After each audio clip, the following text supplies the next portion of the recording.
6월 13일 장전 시장입니다. 자, 국내 증시가 최근 반등에 계속적으로 실패를 하고 있습니다. 오늘 또 코스닥 종목이 거의 1000종목 넘는 하락이 나왔고요. 외국인 투자자들이 선물, 현물의 매도세가 나오면서 좀 시장을 끌어내렸다.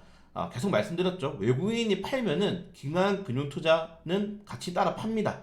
네, 지금까지 패턴이 계속적으로 반복되고 있죠. 특히 외국인 투자들이 삼성전자에 대한 매도세만 굉장히 크게 유입이 되고 있기 때문에 좀 괴리감이 있죠. 전체적인 외국인 투자자들의 코스피 수매수와 이 삼성전자 매수세는 괴리감이 있습니다. 그냥 삼성만 사고 있는 거다, 외국인 투자자들은. 그래서 전체적으로 올해 들어왔던 투자 금액이 15조 원 정도인데 삼성만 12조 원을 산 겁니다. 그냥 상반기에는 3조 원만 가지고 계속적으로 주가가 치고받고 논 거예요. 그러니까 대형주들이 굉장히 부진할 수밖에 없는 시장이 현재 이어지고 있다.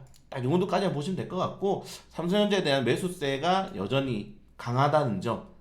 다만 다른 종목들 뭐 에코프로라든가 뭐 전체적으로 봤을 때는 한미반도체, SM, 삼성중공, 코스피 종목보다는 코스닥 종목 쪽으로 또 관심도가 넘어가 있는 것도 보실 수가 있을 것 같습니다. 자, 그렇기 때문에 당분간 이 코스피 대형주들은 외국인들이 사지 않으면은 시장이 올라가지 않는 상황이 형성될 수밖에 없다는 점, 이게 포커스입니다, 여러분들.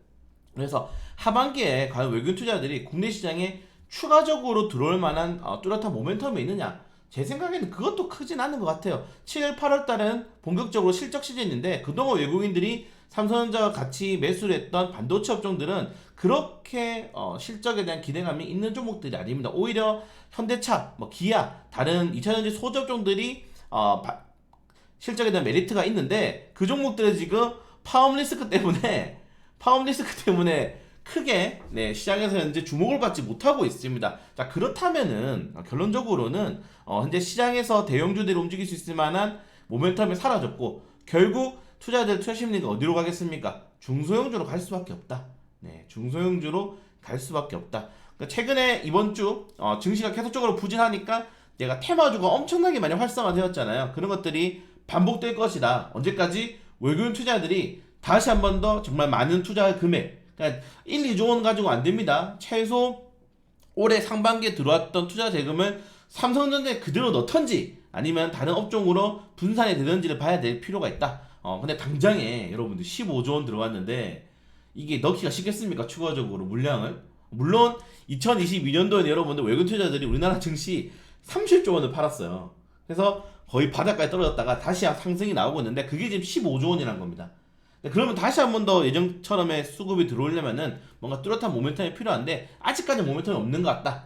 이 정도까지 좀 말씀을 드리고 싶고요. 자, 그리고 일본 5대 상사 종합지분을 10%가 넘길 수가 있다라는 보도가 나왔는데, 사실 워렌 버핏 조금 아쉽죠. 우리나라 증시만 안 산다 이런 이야기가 나올 수 있는데, 자, 보시는 것처럼 일본 상사만 가는 게 아니라, 물론 일본 같은 경우에는 워렌 버핏이 매수세가 들어오면서 더 크게 나왔지만은 우리나라 상사 업종도 많이 올랐습니다.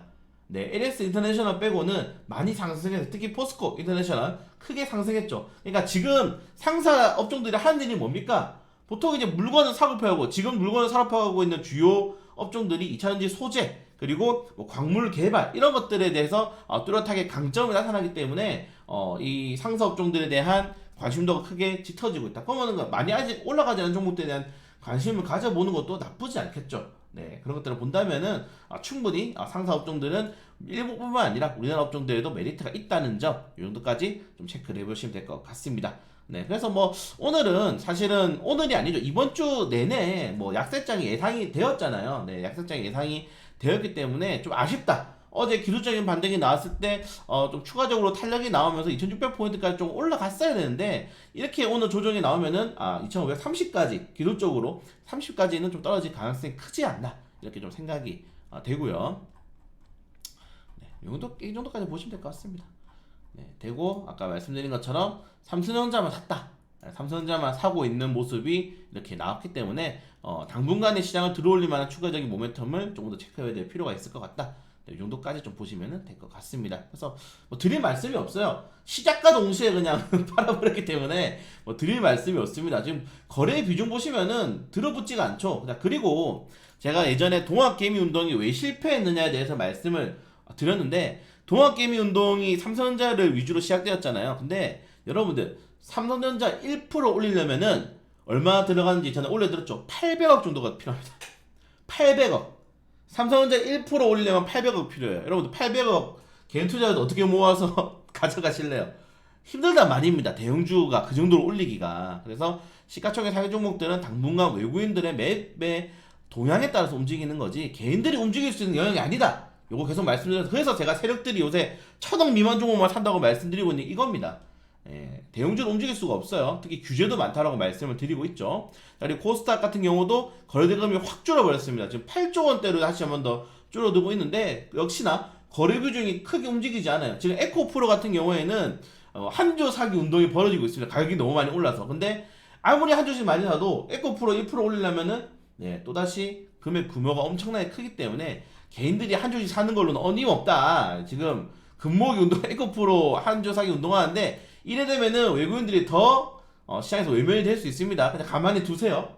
제가 거듭 강조드리잖아요. 떨어지고 있는 종목들을 더 사는 게 좋지 않다. 올라가는 종목을 사야 된다. 그래서 여러분들 물타기 할 때 물을 타지 말고 불을 타셔야 된다. 이걸 계속 말씀을 드리는데 떨어지기만 하면 더 사시는 분들이 있어요. 그러면은 주가는 더 떨어집니다.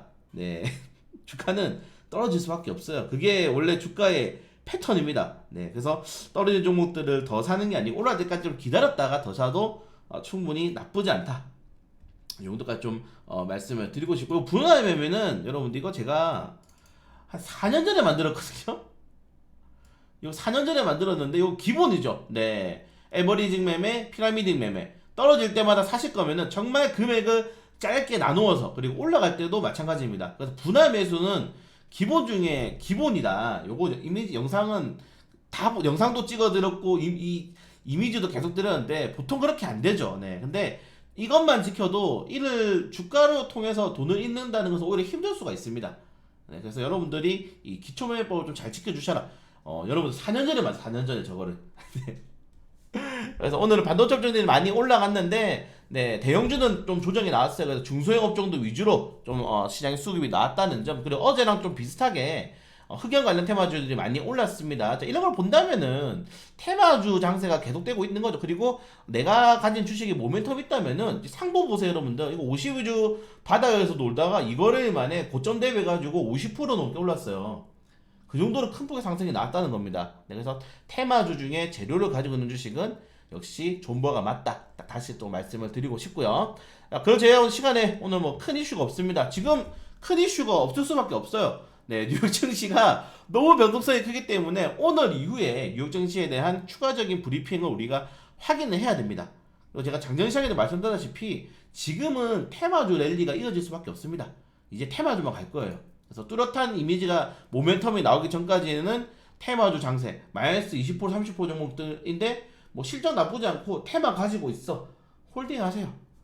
지금 홀딩이 맞습니다. 근데 정말 이거 사고 싶은 종목인데 돈이 안 들어 그럴 때만 리밸런싱을 하는 거지. 지금은 지켜봐야 되는 시장이다. 지켜봐야 되는 시장이고 내 주식이 막 한 달 거래 안에 한 달 정도의 뭐 최대 뭐 저는 1분기 3개월로 보는데 이 3분기 안에 막 역사적인 거래량이라든가 아니면 최고 거래량이 막 몇 번씩 보여줬어요. 그러면은 살아있는 거거든요. 그 주식은. 그렇게 거래량이 나왔음에도 불구하고 주가가 하락 패턴이 나오지 않는 주식들은 살아있는 주식들입니다. 그런 종목들은 조금 더 보는 게 맞지 않나.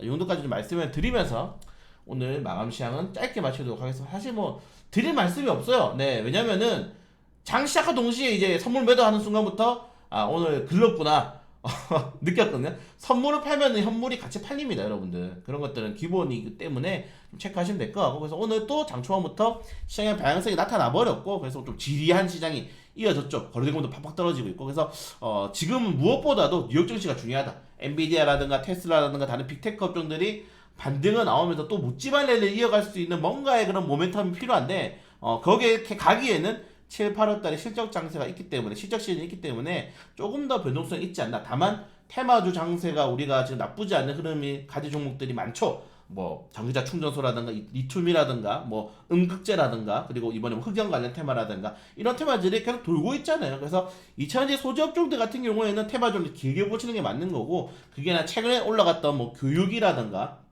이런 종목들 같은 경우에는 뭐 천연 소금 관련 테마주 같은 경우에는 정말 특정 일정에 따라서 뉴스가 나온 거잖아요. 그런 종목들은 좀 빠르게 보는 게 맞다 이렇게 좀 생각이 됩니다. 그래서 특정 뉴스 이슈에 나온 종목들 테마는 이거래 정도 보시는 게 맞는 거고, 일정 같은 경우에는 좀 길게 보는 게 맞다. 특히 실적에 연동된 테마 같은 경우에는 7, 8월달까지 제가 말씀드렸잖아요. 마이너스 30%까지는 그냥 홀딩하고 계세요. 마이너스 30%라도 아까 말씀드린 것처럼 주가 탄력이 나올 때 물타면 됩니다. 그래서 비중만 잘 쪼개신다면은 오히려 이런 시장에 수익 보기 더 쉽다. 다시 말씀을 드리면서 주말 잘 보내시면 될 것 같습니다. 네, 주말 잘 보내시고 저는 중간 증시 일정으로 주말에 찾아뵙도록 할게요.